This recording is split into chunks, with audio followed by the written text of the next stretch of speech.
Guys, McGurkin here doing another video. This time I'm going to be doing a boxing video on the Sega Genesis flashback. I'm going to be talking a little bit what comes in the box, as well as a couple of the bugs and issues that some people were having on this console. So this console itself comes with two wireless controllers, each controller being 2.4 gigahertz. It does have the cartridge slot, so if you do have some of the old school games, it does play them. Supposedly, it plays quite a few of them. I think they said there is a few titles that it does not. They didn't necessarily name any names, but you can save all your games on here, and supposedly even rewind games. You do have several titles on the back. This is just a few of them that they're naming. I'm pretty sure there's probably a full list on the website, but definitely some of the few of the popular ones, which I think is on this side. Some of the few popular ones of the big series. You have your big classic Sonic 2. You have the Phantasy Star series, I believe 1 through 4, which I'm a big fan of those. You have Golden Axe, and you have Shinobi 3, and you have Shining, what is that? Shining Force. Eyes are pretty bad. Now, opening up the console, the box, it's going to come with your instructions as well as a list of some bonus games and basically how to install some of the controllers and the battery compartments and maybe a few other stuff and then instruction-wise. It's going to come with the two wireless controllers. It feels a lot smaller than the originals, I'll tell you that. For somebody like me who has kind of big hands. You also have your power supply. You have the unit itself, which looks exactly and identical to the original, except for, I think, the volume button. But everything else, like the power button and the resets, you have your original red bar right here that comes in front of the 16-bit, as well as the LED. Again, it looks exactly like the original, just, miniature version. It's very lightweight. Very small. And then you also have the HDMI cable that it comes with.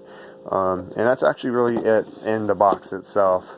A couple of things that I think they could have added to the box was, for one, is making sure everything is actually in the bags. Like mostly when you get like an Xbox or a PlayStation, normally your controllers and your console and stuff is actually protected in the bag so it doesn't get scratches or dust on it. Even though I have no scratches on mine or anything, it definitely was very dusty when I first got it, and and it should be new, so you would think there wouldn't be dust particles on it already, but it was like that actually the moment I opened up the box, because there wasn't no bags on any of the things at all. Now that's pretty much it when it comes to the actual box itself. Speaking of some of the issues now that some people were having. To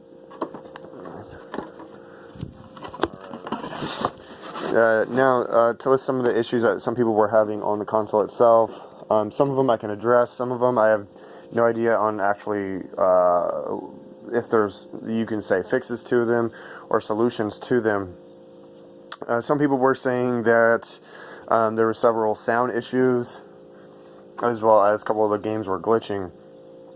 And not that, before I say talk about the errors, I'm not trying to give this console the benefit of the doubt, but what I'm trying to say is, if you actually did your homework on this console, you see a lot of the bigger companies sitting there putting this console down, but not realizing, if you actually did your homework, most of the big companies actually got the bad models. They had a huge, large amount of these models were actually dished out to a lot of the people who were actually reviewing the console, as well as some of the people that actually wind up buying it in certain locations, which I'll even put a link to the description on what I'm actually talking about, as well as what the guy said down below in the video and in the link in the description.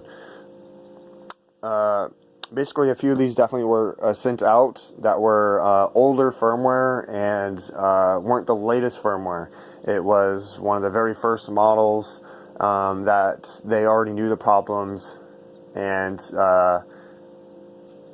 they fixed them and had a newer update on some of the models and fixed all the issues, as well as the sound, as well as some of the games glitching, and most of the problems that were already fixed. But you had, I guess, a few of them that somehow did not get fixed, and they were actually sent out, which was, a huge letdown, because supposedly a lot of people got the broken consoles. As you see in my videos in the past on this, doing the review video,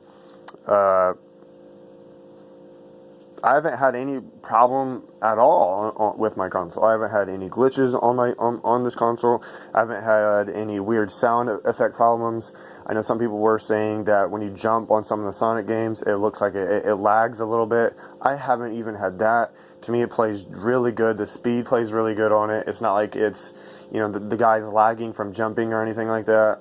I haven't even had any of this, and I can say that I played several hours on this console, and again, I've had zero issues besides the one game that I mentioned in my last video. But again, I did see a fix to that, and I mentioned that in the description. Now, for the few people on that game, which was, to be exact, it's actually Phantasy Star number 3.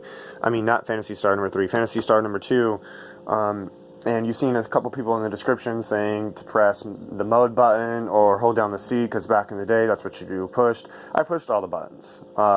And if you guys actually watched the video, you would have noticed that that I was talking about that in my video. I pushed several buttons. And if you look at it, I'm going to open up this again to show you on this controller. I was holding down the X, I was holding down the Y, I was holding down the Z, I was holding down the C, B, A, start, rewind, menu button. I pressed every single button on this entire controller several times. I was playing this with this controller for probably about an hour trying to fix this issue, to figure out why it just wasn't working on the game, and it kept taking me back to the start menu. If you press C and you hold it down, it would just take you back to the original screen again. After you clicked new game, you press start to click your new game, and then you say, do you really want to do a new game? And you press start again. It just takes you back to the main menu again, and you're just doing it all over again. It says, please press start.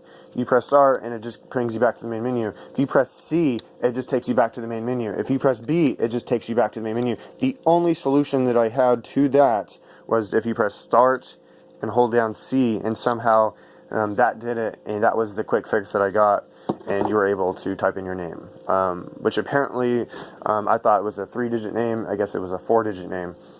So you can actually type in a total of 4 letters in your name, which I understand that was like way back in the day. A little bit short, but that was that issue that I had.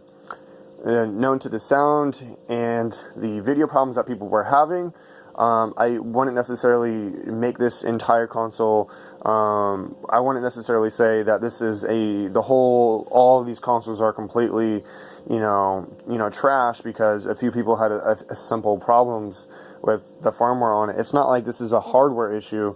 This is more of a software issue. A lot being said, as an example, the Xbox One, where you had several issues day one it was released with hardware, but yet a lot of people gave that a benefit of the doubt, and you still have millions of people across the world playing that. And I don't know how many times Microsoft has messed up on their consoles. It's like every single time they release one, they mess up on it, but yet a lot of people still play it. So this really shouldn't be anything that much different. I mean, literally, it's a simple software issue that they completely addressed. They knew they messed up on it, and they immediately fixed it. The only real problem is the fact that some of these people still have the older firmware on the older consoles. Now, I'm not exactly sure on this. This is the only homework that I tried really looking into. because I tried looking into this particular console, doing my homework wise, and looking up several of the issues and what they try to do, as well as fix the issues and why the bad consoles were shipped. A few people said that you can't update these things. I thought you really could. I swore I've seen several videos of people talking about they did update the firmware. Personally, I probably wouldn't know how. I mean, if you look at it, there is no SD slot on this thing, as far as I can tell. And there is no USB slot on this as well either. So to upgrade this to the firmware, I probably really wouldn't have any idea how to actually do that, because it's not like this has internet, or you could connect to the internet. So I really wouldn't know at all how to actually update the firmware on this. But supposedly, I'm not sure, but I swear some people have done it. What option number 2 would be to this would be to take your console into wherever you got it and just get your money back. Don't get a new one wherever you got it from, because most likely every single console they have is most likely infected. At that particular store, you're gonna have to return it. Either if you just want to say, screw it, I don't want to get it anymore, that's fine. In my opinion, it would be your loss. Me personally, I love the classics. I love the old school video games. What you could do, though, is to return it to the store, and let's just say go to a different store entirely. Let's just say like at a Best Buy or a Target, someplace else, and get a new console there. That way, for a fact it's at a completely different store, it's at a completely different location. Hopefully, then you will get one of the newer firmwares. I'm not exactly sure if there's a way to find out what firmware you have. I'm not sure if there's like a settings menu to where you can find out. For the few people who have the infected ones, maybe you can look at the firmware that you have that is messed up before you buy your new one, and then when you look at the new one, if it's a little bit higher, maybe obviously then you will have a newer firmware. That would be my solution to try. I myself haven't really tried any of this stuff, because for me, I don't have any problems with my console. Again, I played several hours with it. But that's just my input. I'm really not trying to give this console a benefit of the doubt. Again, I think the only issue that I had was that video game, as well as maybe the baggies on these consoles. But personally, me, I love it. And I love the fact that you have original, slot to play your old school games. But besides that, that's pretty much about it. If anybody else has several other problems with this console, please let me know. I'd gladly do my homework and look into it and do another follow-up video on this. I love talking about issues and troubleshooting different things, so I won't have any problem with it. Definitely going to be doing maybe a few more videos. Definitely going to be getting the Sega Genesis, not the Sega Genesis, the Atari Gold flashback. Going to be getting that. I know I'm kind of late on that particular one. If I'm not mistaken, there's 2 of those. There's the Atari Flashback 7, which is the white box, and then they have the Atari Flashback 8, which is the gold box. I've only seen a few stores have it, so I think that's the hard part. I have no idea where I'm actually going to be able to get one. I might have to actually just go online and get it. I still haven't got the other 2 classics. Again, I'm kind of late in the game on that. Definitely haven't been able to find one. Now there's definitely hard, because there is definitely a few fakes and clones of the Nintendo Minis, and people are just selling them for $69 a pop. I really want some of the original. I don't want a repop. I might actually buy a fake one too, just to show you guys on really what it looks like of the Nintendo Mini. Because if you actually look on eBay on those consoles, you see the Nintendo Mini Classic. Some of them sell for $300, and they say it's the official, but you can also see some of them that are $69, and they're completely fake. They're not from, the original people who made them. But anyway, enough with me rambling on. Probably going to be the end of my video. Again, I'm probably going also, before I end my video, I'm also going to be doing another video on the new DLC on Horizon Zero Dawn. If you guys watch that in my other videos, one of my very first walkthroughs on my channel so far, and I've beaten the entire game on it. So I'm definitely going to, I really love that game, so I'm definitely going to be doing the DLC on that, just messing around with it. I shouldn't be too long before that, and then I'll probably start a new series. But anyway, guys, that's definitely going to be the end of my video. If you guys can, please, definitely help me out. Like and subscribe. And if you're, again, have any issues, please just let me know with the console. Anyway, peace.